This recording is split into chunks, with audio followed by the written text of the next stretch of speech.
having abysmal results on it, I'm switching teams. Now, I'm also hoping that I can get my predictions changed too. I already had that in mind. I'm not going to lie. When I did the predictions Sean is a week ago now, I almost... Hey, don't start me, Carter. What this a is not the poser. time. Almost a week ago, I had made my predictions and just kind of forgot about them. And then we went back to the match. I'm like, oh yeah, I think Aqualix just looked like a better team. Are you saying yeah, you did not treat the prediction percentage like it defines your value as an analyst? I might have just shot myself in the foot right there live on air. What are you doing? Well, the This is main going reason to the why I say performance that review. is because when I did my VOD review, looking back at the one-shot and Karn&Co game that was off stream, there were a lot of like basic issues for Karn&Co that just really caught my eye. Their inability to get a lot of entries against one shot, their lack of proper droning, which I felt like kind of tied into them not being able to enable themselves to get that opening duel as a win. General map pressure, it just wasn't there in the late or mid round. It would only happen in the early bits of the round, and even then we would just see a immediate clapback by one shot when we saw the conversion down a floor lower. So there were a lot of gigantic problems, just the general playstyle of Karn&Co. And again, going on a map that they just haven't found any success on to begin with, it's not a good look for them, I've got to admit. But hopefully they've been able to have time to scrim, kind of fix those problems they've been having constantly, and maybe we'll have my instant change of a side swap be completely for naught, and Karn&Co still somehow win this. Attackers have located a bomb. Perhaps. Or perhaps we are wrong, and we will look very silly by the end of this game.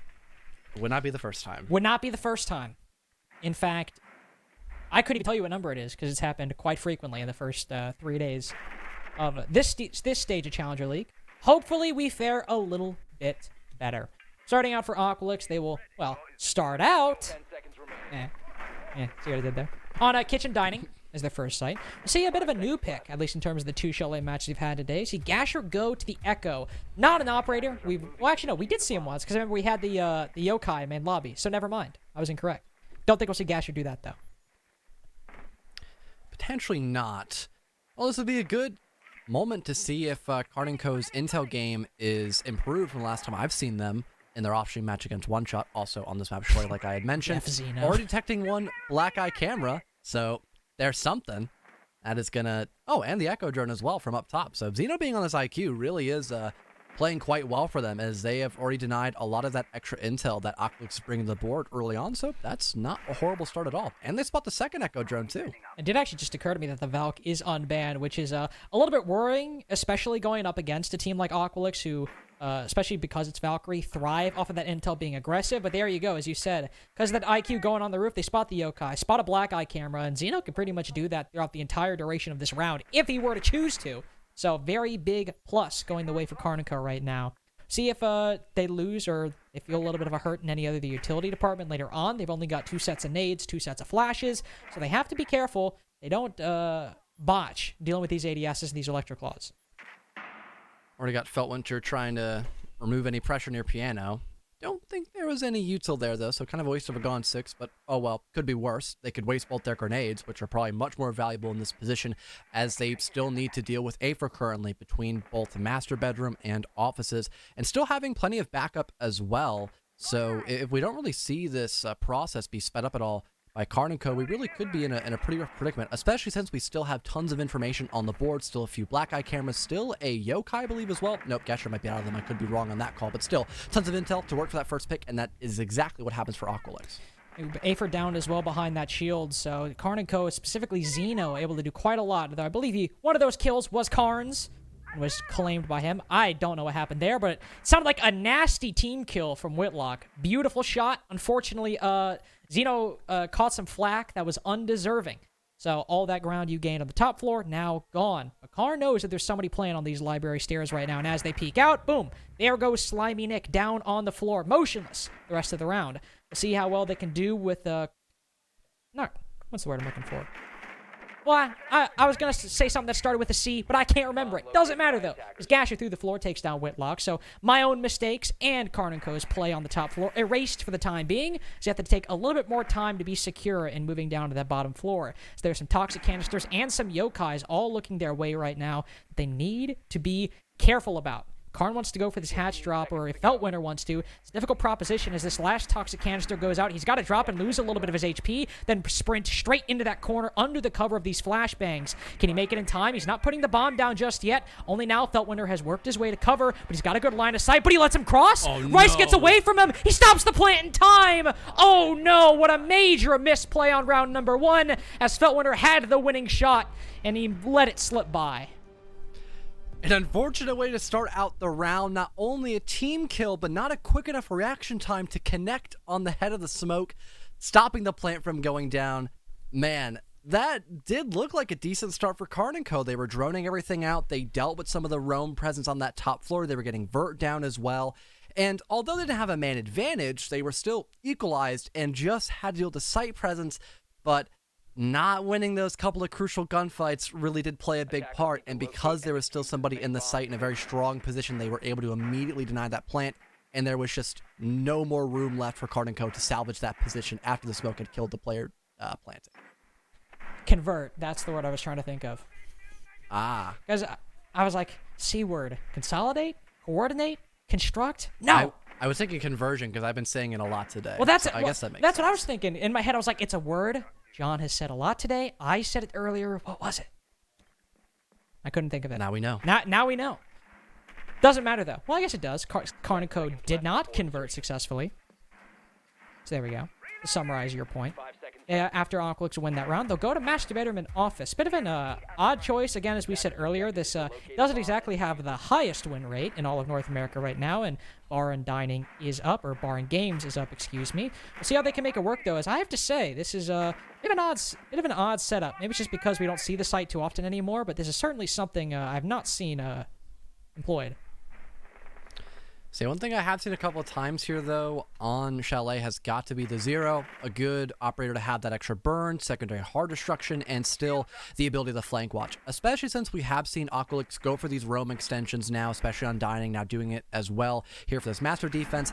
I feel like it's a requirement to have at least something watching your back. And now that already we've seen Karn&Co be a bit better with their intel game and now opening duels as well, as Feltwinter lands a great grenade and second one gets tossed out, but Gasher can evade that. Things are looking much better for Karn&Co in this matchup, as they're already in a 5 versus 3 in the first minute of the action phase. An excellent job clearing out that roam and taking down the Pulse, who of course has that C4, but most importantly has that heartbeat scanner that provides just a little bit more intel for Aqualix to play off of. They still have the black eye cameras, and since Karn&Co aren't running that IQ, they might be a little bit more difficult to spot, but taking a powerful tool out of the arsenal or off the board for Aqualix is something that you're gonna be happy about, as you still have over half the round to go.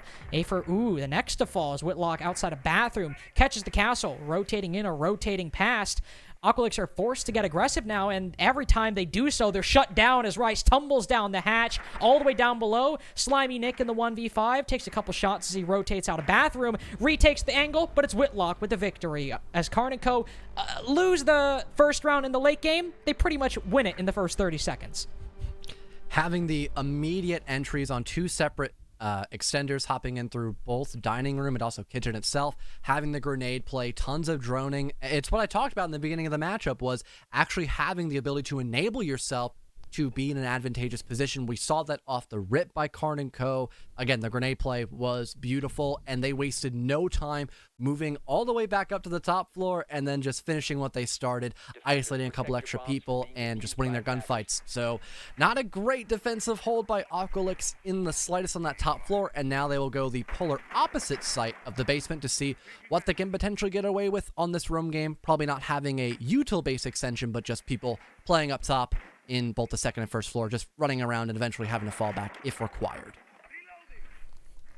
Surprise, surprise, you wouldn't expect a different strat on basement. Wouldn't expect a strat that AQ would probably like more, especially with, as you mentioned earlier, Psycho and Afer being added to the roster. 2 players who can certainly take up the role of the Vigil if need be, aided by Slimy Nick on those black eye cameras, or with those black eye cameras. He's not going to be on them. It's probably Rice and Gasher. Poor guys are going to be stuck on cam duty inside of the site. We'll see how they can make it work out. One interesting thing, as you can see, we've started to see it more and more. Karn&Co bringing that OSA. Saw it a little bit in the previous game, for example, it being put on trophy and then subsequently punched to deny an angle by the defense. We'll see if Karn&Co decide to put it there, or if, like, not Aerial Rise earlier, because that was a theme park game, but I believe like a previous team as well on Chalet. Don't remember which one, but using an Osa shield outside of one of the reinforcements to help a plant get down later on. Got Feltwinter already expecting someone to be out near the blue window. Wow. Yep, All he right. expected it, but did not proceed to just fully guard that. It was a drop-down pre-fire by Aether, and it does manage to get rid of Feltwinter early on. The Finca already gone. You still have one set of grenades, but having that LMG off the board is definitely going to weaken your overall ability to get those kills, especially when you have the entire map to clear out. So out of all the people you'd probably want dead for the defense, that's probably one of your top people to have to worry about besides maybe the Thermite for the hard destruction later on.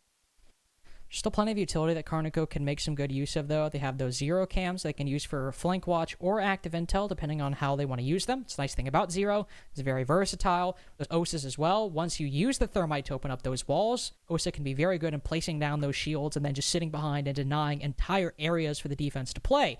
It is, of course, if you could even get there. There's still plenty of defenders on the roam right now. 2 players, the Valkyrie and the Vigil, all still over by Library, but it doesn't really appear that Karn&Co are worrying too much about them, just going down towards the site and trying to clear out this on-site utility.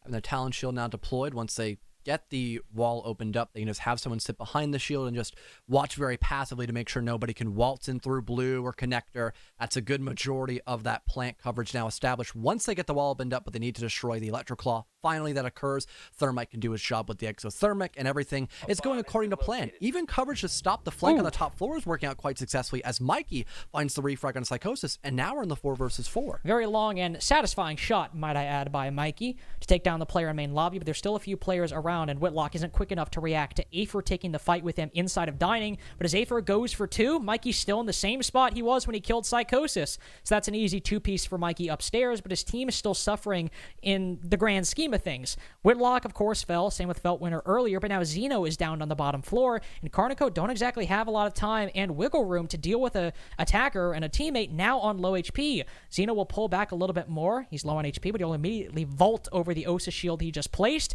Karn, next to him, takes down Rice. So moving into the site a little bit easier, but the defense, importantly, has retaken the hatch, but it's the trade. As Mikey baits himself, Karn goes in and takes down probably the most important position of the round. Now, all they have to do is find Gasher, and that's pretty easy with Zeno on the cutoff. 2 rounds in a row now for Karn&Co.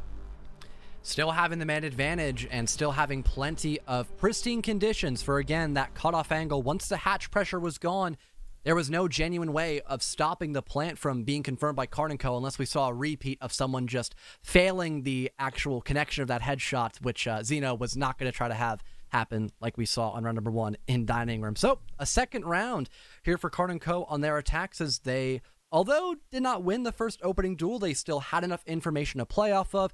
Their positioning was still spot on. So they just kind of went with the flow of the round, were able to eventually get those refrags and still hold against Aqualix for a very long time and just win based off the fact that there was really not a good position for the Aqualix side to really fall back on to stop the plant from happening again. Yeah, it's always the issue with basement. If you if a lot of the defenders die on site or you don't have a lot of positions you can really use, but you have the hatch, well, you gotta hope the hatch works out. And it did until it was traded. And then there wasn't much you could do beyond that. To go back to Dining, though, which has been the only successful site for Aqualix so far, albeit, again, it was a victory, and it was a close round overall, but Feltwinter had a prime opportunity to literally end the round, and unfortunately, the opportunity whizzed on by his head. So, could be 3-0 for Karn&Co, even on this site, and we'll see what happens. I have to say, though, John, very intrigued as to see why Aqualix are avoiding Bar like the plague right now. I'm not too sure. Maybe they're not comfortable with having an Aruni, I guess. I don't know. I really couldn't tell you, to be honest, because they still have a very good lineup to play for that site. You got Smoke, of course. He's always great for denial. You've got Jaeger. You've got the Aruni. Castle could be an option as well, depending on how you like to play on that top floor.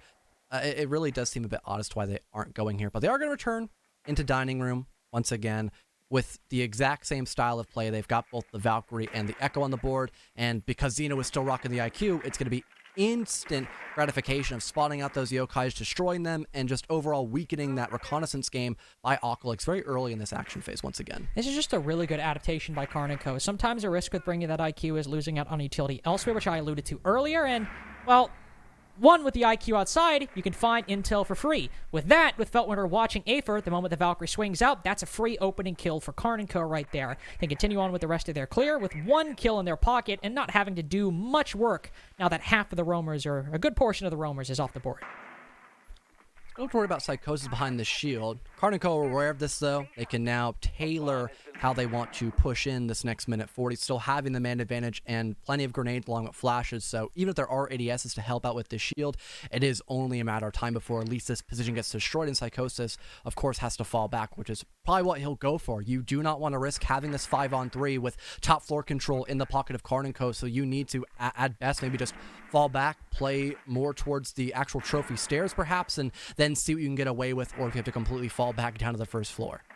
Psychosis still holding on, burning some flashbangs, though, just by sheer existence, but that's the issue. There's the 1, the 2 for the flashbangs, and then number 3 is the follow-through with the nade, and combined all of that with the LMG from Feltwinter, and you've got a pretty successful attack and clear from Karn&Co so far. Slimeynick is the only one who seemed to have, or to be able to formulate some answer in response to Karn&Co's aggression on the top floor. It was a C4, cut down Mikey, their main vertical player, but thanks to that IQ, they actually have some breaching charge in pocket, and they also have Whitlock on the buck, who is the main substitution for the sledge anyway, so the breaching charges aren't even really necessary. The only thing really going for Aqualix right now is the time and the combination of these 2 smoke canisters for Rice. But he's in a tricky situation right now. The ceiling is being ripped open above him, and Feltwinter is watching the very angle he needs to cross in order to get back to the site. He'll hold the bottom of the stairs for the time being, and Feltwinter isn't watching. He's rotated off so he can play with the little time he's been given, but if he's not careful and Feltwinter gets back in a position, that's a kill and a 1v3 for the defense, and well, it is a 1v4, but Rice has got to make the play, misses the first pump, and that means he'll have to go back to deal with the site players, doesn't have an angle, and he misses another set of shots. Nothing going Rice's way with either primary or secondary, but everything is looking up Karn&Co as they get 3 rounds in a row. And once again, we just see that self-enabling, I guess. Not even that, actually. We had Aether just willingly go for a swing with the MPX against the LMG. That was the first blood already for Karn&Co without that much sweat being put on their brow, and they just continued moving forward after that point. We didn't have any attempt of a fallback, I believe, besides Gasher, who at that point was forced to because it was just an Echo on the top floor by themselves, and they didn't want to meet the same fate as both the Jaeger and Valkyrie player. So they were incredibly low on options once again. Things turned into that 5v2 and then 4v2. We had Vert being opened up. Everything just went completely south for Aqualix, and having, I believe it was Rice on the smoke, just in the middle of trophy room, not able to push back in the site, having to worry about the trophy stairs presence. I mean, it was just multiple things to worry about, and no human is good at multitasking, so I did not expect him to win that 1vx. He was in the thick of it, unfortunately, inside a trophy with not many options out. Truly. Aqualix continue their aversion of bar and games as they go down to basement. Again, it's not exactly like it looked bad for Aqualix. They were able to get the opening pick, set a good pace in the early round, but come the late and come the execute, Karn&Co were still able to play the man count and play their positioning very effectively, move in, almost get the bomb down, and only almost because they ended the round. I guess you're right, John. Maybe the only answer I can see is they're not comfortable on it, but it does mean that, at least objectively speaking, some of these sites are a little bit more difficult, and they're sites that Aqualix have been having trouble with so far. And in terms of adaptations, I'm not seeing much from the defense. They're just trying to be more and more aggressive, and it just Aqualix has been... Yeah, they are really harping on the Gasher system, and that was kind of one point I wanted to make, was if we don't see that better mid-round presence by Aqualix, then this could still be a win for Karn&Co easily. Because, yes, they have a good early presence. They aren't afraid to go for that opening duel, and there is a good chance they will win that a majority of the time. But in the mid-game, they tend to still get over-aggressive and not give up that Gasher system, and it ends up doing them more bad than good. And we have seen exactly that. We didn't have a fallback at all last round. We had a full commitment to that top floor, and that costed 3 lives against Karn&Co, and it left pretty much nothing left on the board for Aqualix to redeem themselves there, despite the fact there was still smoke with only about 40 to 30 seconds left. Attackers have dropped the bomb. About a minute and 10 seconds into the clear of the top floor, and it's about the same play-by-play as last time. Karn&Co push in, Aqualix fall back. Karn&Co push, Aqualix fall back. You have no kill by Afer this time, but active intel on his position results in a pincer by Karn and Feltwinter from two different sides of the map, and the Belusi can't escape in time before Afer ends up losing his life. Now K&Co, again, will do the same thing they did previously, except in better straights. Whereas last time, they were moving down to the bottom floor down a man. This time, they get to go forward, and they haven't even had to really do much work or compensate for lost time or health.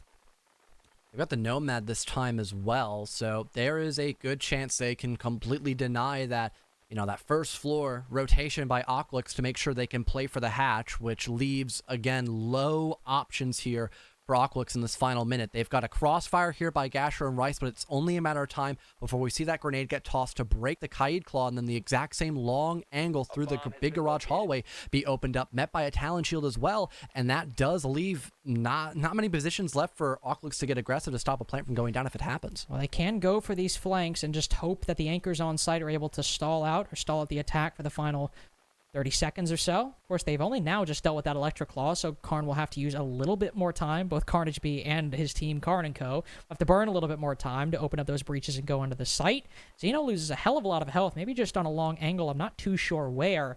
Still puts him one bullet closer, a couple bullets closer, to going into the grave at a time when his team needs him most. Into the red zone now as K&Co storm into the site and go for that plant. They've got their angles covered. They've got the hatches. They've got the Yosa shield, and not much Aqualix can do to stop this bomb from going down. It does so successfully. The Whitlock goes off the hatch. Psychosis retakes it just a couple seconds too late, and K&Co with a very quick cleanup once the bomb goes down. The one thing I noted as well from their match against One Shot is there were a lot of moments where they didn't set themselves up to get a plant down properly, but we have seen that almost every single round where they actually want to go for a plant and don't just need to win the round via kills. We've had the long wall opened up with Talon Shields watching. We've had hatch coverage a couple times as well, if not at least that roam clear pretty much fully accomplished, if not only a remnant of that roam remained, and they had to basically fall back or go for a very risky play in that first floor. And still, tons of util at the ready as well. Cutoff angles, like I had mentioned. I mean, everything is just, it's like a checklist. Like I had mentioned earlier, K&Co are just following that list step by step and just playing good siege. And it really seems like Aqualix can not find really any break in that armor just yet, because they haven't been that successful overall, except for on round number one, which again, it just came down to the fact that the timing was slightly inaccurate by the Finka and really nothing else. Well, it's a nice thing. K&Co have seen, like, okay, AQ, you're going to run a roam, right? AQ's like, yeah, of course, we're Aqualix. And they're like, all right, cool, bye. And AQ's like, but you're going to come fight us, right? You're going to come take gunfights with us, right? Like, we're not just going to sit over on this side of the map by ourselves. Oh, you are? Oh, man. 5 seconds left. And they sit and they're sad. Because K&Co are like, all right, you guys can do your thing over there, and we'll just kind of chill doing our thing over on this side of the map and down towards the site. And Aqualix have, as you said, struggled in the mid-round especially to rotate and adapt to that. Now, the final round of this half. Is it bar? No, it's not. It's dining once again. Or is that Master Bit of an Office? I actually can't tell. Believe it is Master. Okay. It's on the top floor. I was just checking. I don't know. All good. All good. It is weird that we are not seeing bar. Max can, of course, confirm that we are heading to the top floor site, so I appreciate that. But, yeah, it does seem a little off that Aqualix do not want to go the literal best site when they've got all the util in the world to use and no floors to deal with, but they are still going to extend near mezzanine. They've got Afer getting aggressive. The grenade only does a smidge of damage towards the castle, so he can still sit here for a little while longer. The second nade does way more damage, but it doesn't kill him. Okay. At least the bullets through the soft wall can do the trick. Whitlock on the upside on Repel will get the opening duel as a win for K&Co once again, and things are overall smooth for him. Yet another round on their attacks. Yeah, I'm not praying on Afer's downfall right there. I'm just amazed that nade didn't kill him. So, almost made it out, but Whitlock's able to clean it up in the end. So, again, another round where K&Co are able to get the opening pick pretty dominantly and just move on forward. Feltwinter, by the way, though, was Whitlock that time. Feltwinter has been very active in the opening duels. I believe he's 3-1 right now, and K&Co overall, only 2 rounds where they have faltered in getting that opening pick, and, well, it's looking like this might be a 5-1 half if we keep with the positive trend they've had in the early rounds so far. I've already cleared out Library, starting to put some pressure on Piano, and Aqualix, we're still yet to see what their adaptation is beyond maybe Slimy Nick's vertical play, though that might just be it. Even then, we still have Feltwinter watching with great patience, making sure that if the actual play underneath does be attempted, he could probably deny it. The LMG against the MPX is a very winnable position. The Black Eye camera now shot. Slime cannot immediately go for the wide swing. Most likely have to play a bit more passive, but still, eventually the attackers have to approach the defenders. So it's not the worst position overall by Aqualix, but they are still at the man disadvantage. So they really need to pick the almost perfect moment to go for those swings to try to equalize, because if they overextend once again, this could easily turn into a 5-on-3. And maybe their utility can do the talking, though Rice is starting to get low on toxic canisters. Just one left, though he is wasting time, and there's not exactly a lot for K&Co to work with. If he's got to use his final one, we have to hope those C4s land or don't get shot out of the air. Mikey doesn't deal with one. All that's left is the important secondary and primary utility, and Rice gets active not with utility, but with his gun, alongside the smoke as coverage, to take down Zeno sitting outside of Piano. Currently one downstairs. Slimy Nick going for a flank as well. Rips that C4. Goes up under heaven. Does he blow it in time? No, it doesn't. It goes silent, and nobody loses any HP as Karn and Mikey say, okay, it's time to go. It's time to move into the site. Mikey, you cover me. I'll get the bomb down, and this should be job done all quick, as the other C4 misses as well. None of the utility is landing at the exact time Aqualix want, or even in the exact position. Nice shot by Psychosis, but there's still a lot to deal with for K&Co if he wants to get a 4-2 half for his team. Some very light intel onto the general position of a K&Co player. They've all pulled back, and they can play off each other. Sure, Karn's tucked around the corner and has to be careful, but there's Whitlock playing with his contact, and it doesn't even matter, as Karn takes down Psychosis, who turns his back to the site. 5-1 half for K&Co, as they struggled a little bit in round number 1, but in the end, I think that might have just been a missed opportunity more so than a real misplay. Yeah, and I really have to, I guess, really commend the amount of trust I've been seeing so far by K&Co. They were fully committing to go in for that plan, not trying to change their position whatsoever, although they didn't fully clear out all of Piano for a good chunk of time. I mean, they were just so confident that despite the fact there's still Valkyrie underneath and that there was a lot of util on the board to slow them down, they still needed to go in for that plant, and everything just went according to plan once again for K&Co. A 5-1 split and almost 6-0, because like we've mentioned a couple times, Carter, that almost was a win for K&Co in round number 1. I mean, that is just such a bold statement how we already could have seen match point, and we had a really good thought that Aqualix would take this matchup in a decent fashion, but so far they have really been on the back burner. Yeah, we are looking quite foolish going forward. Surprise, surprise, by the way. AQ do the thing that they do and nobody else does. They pick a silly lineup, then they switch to their actual one. I don't know why nobody else does this, or why, I guess, flip it. Why specifically AQ is the one that does it, but it's always funny to me, so I always bring it up. And also, another funny thing, John, what side are we? I think that is. Let me go look through my notes. Yeah, hold on. It's not basement. We gotta pull up Sternap's blueprints. It's What not is the dining site called on this room. map? Not master. Is this bar and games? I think it might be bar and gaming on a chalet match. I don't know. I don't know what they're thinking right now, but I might need to get Coppin in here, see what the admin ruling is. Is this even allowed? K&Co are just getting silly with their strats right now. Yeah. They are truly feeling themselves. Might as well switch maps and go to bar stock at this point. Like, I mean,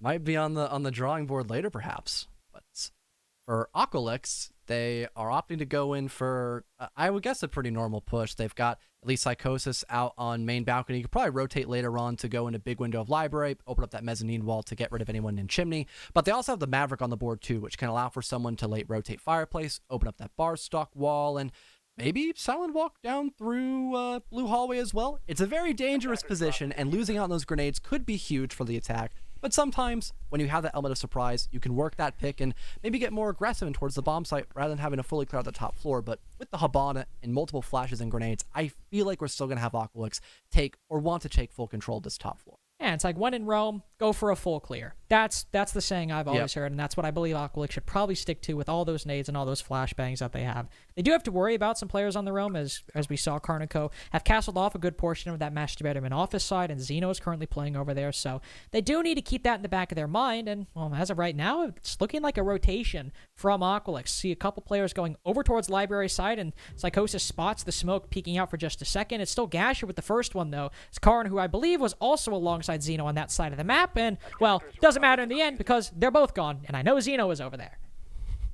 Oh, Mikey getting full flashed as well. They could push it on the smoke. Not too sure if he's able to fall back just yet because his vision is very impaired. Yep, I believe he's finally been able to move down a little bit more. Still, though, 5 versus 3, a bit of util already being expended off the board to the defense, and really only having Feltwinter be this aggressive right now, they're just able to spot out the low Malusi. They could easily just tag team this poor soul, and that would bring things into an immediate 5-on-2 in these last 40 seconds.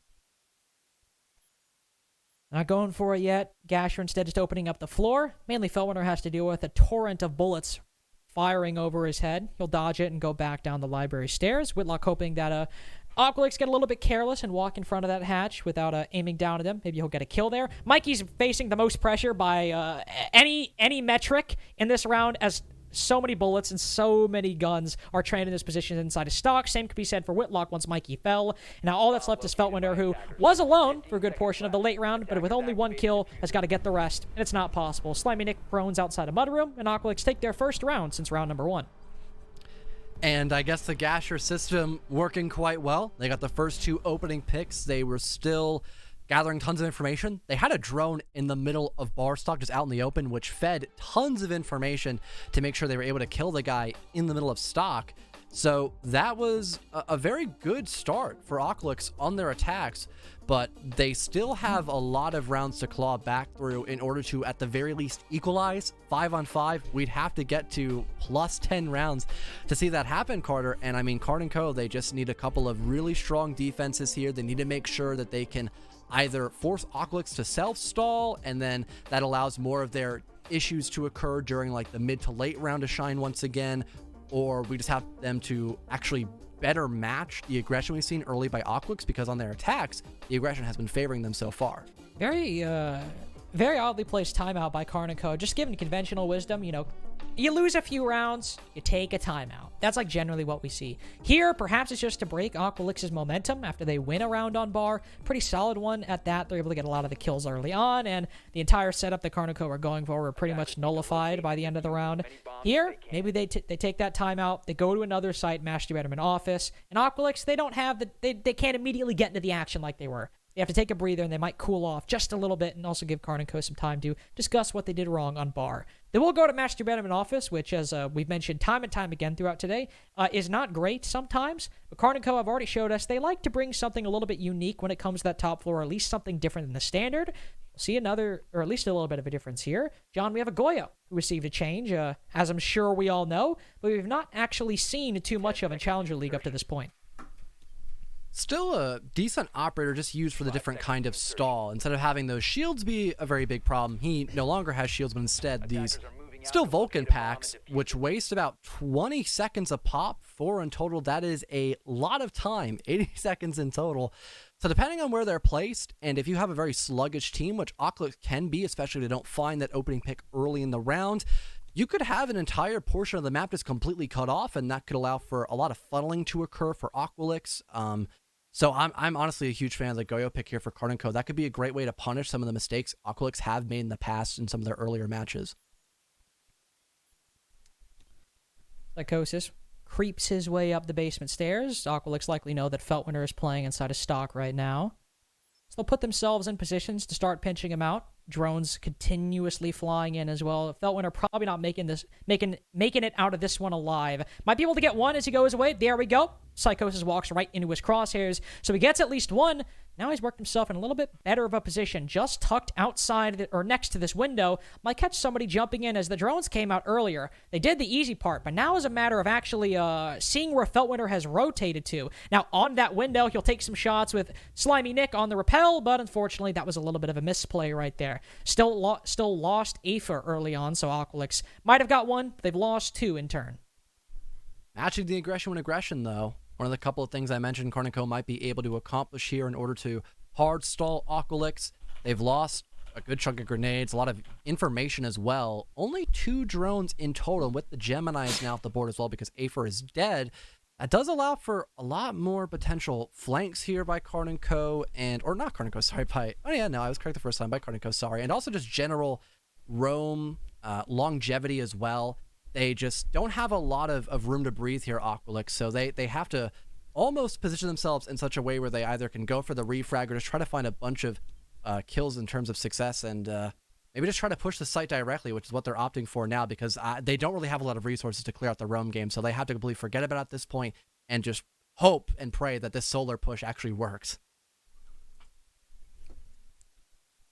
Holding down the bottom of Solar Stairs is a very good position if they want to try to make this work. See if anybody with a C4 rotates down below, could get you a cheeky pick, but don't have a long time, unfortunately, to spend waiting for a kill to present itself. Slimy Nick hits down from below, and Mikey's like, okay, enough of that. Now I'm focused on where the rest of the attack is coming from, and there's not much they can do as Karn goes huge on top of Solar Stairs. Match point for Karn&Co, John. Match point. And it's looked like it hasn't really cost them much effort. Doesn't seem like it, Carter. It has been just simple adaptation by Karn&Co or nothing changing at all because their attacks look pretty much the same every single round. We have made this point a couple times. I'll say it again. There was a high chance we saw 6-0 there in that first half. And now moving on the defense on a more attacker-favored map, they have only given away a singular round against Aqualix on this half. So that timeout really working wonders. They just had better team cohesion. They were able to match the aggression that Aqualix tends to show in their matches, and then they were still able to comfortably fall back on the anchor presence. They had those Vulcan packs in order to waste a bunch of time and still be able to swing at strong moments or to win out their gunfights and now force Aqualix in match and series point like we have both mentioned, Carter. Remember when we predicted Karn&Co? Bomb located by Yeah. I bet this is not looking good for us now. Maybe we pretend we never said anything about Aqualix. Who? Is that a good idea? Who? Exactly. I think Furman knows what to do. Clearly. I mean, I'm not saying. Listen, I would never advocate breaking the rules when it comes to the sacred prediction elo, but like, if a glitch were to happen behind the scenes and suddenly, we picked Karn&Co, I think a lot of parties could benefit from that kind of transaction. That's all I'm saying. Think so too. You scratch my back, I right. scratch yours kind of thing. Perhaps. Might be, He's picking up what I'm now putting down. scratching Karn&Co's back instead of Aqualix's back now, I guess, huh? True. I mean, they've been scratching their own back. It's been a pretty chill series so far. Had some trouble in round 1. Had an actual good round, a truly good round by Aqualix in round 7, and then in every other one, it's been a lot of Karn&Co. Even if the round came down close, it's not like Aqualix have been a complete snoozers, but definitely leaving a lot to be desired since two whole members of production decided to switch their votes in confidence of Aqualix performing in this series today. Psychosis did go up short fairly quickly and might have been able to get a kill on a Xeno if he was a bit luckier. They had intel on his position, but he backs off after shooting some holes in that wall, and Aqualix will get on with the rest of their normal clear. First man off the board here. Still trying to deal with this pressure, leading all the way in from bathroom, closet, and also the player of Mikey up inside of master bedroom. We've got Afer just slowly watching around in case they don't want to get over aggressive near like the dining hallway, but that's probably not going to happen. So everything pretty normal so far for Aqualix. Still have plenty of utility to properly burn through all these ADSs, but we do have a heavy stack up by Karn&Co once again, so they can match that aggression. If one player does, in fact, end up dying, there is a high potential for some sort of trade, and that would once again really slow down Aqualix. But even before we have any opening gunfights occur, it's been the first half of the action phase actually completely gone, and not a single breath has been really taken against either of these players so far, Carter. John, stop the presses. Gasher just took some damage from an electro claw. That just changes everything now. You were wrong. You were incorrect. He just took damage right as you were saying it. Also, more importantly than me joking, he actually opened up the wall as well. But it actually just opens up another avenue for Feltwinter to get a kill. Just kidding. That was on the top floor, not the bottom floor. Psychosis not having the best game so far. Falls prey to the Jaeger's 416. Now somebody starts pushing up to try and compensate for the lost advantage. But Xeno takes down Rice. There's only one player on the top floor and two down below. And no angle for Aqualix are really finding any purchase in the armor of Karn&Co right now. Feltwinter can take a fight with Gasher outside the main door, because what the hell is he going to do? Kill 3 people in a matter of seconds? No, unlikely. Even Afer hitting the back, he gets one, but it expends all of his HP, and Gasher falls as Xeno peeks the main door. John, Connor, CJ, and I don't want to make a prediction.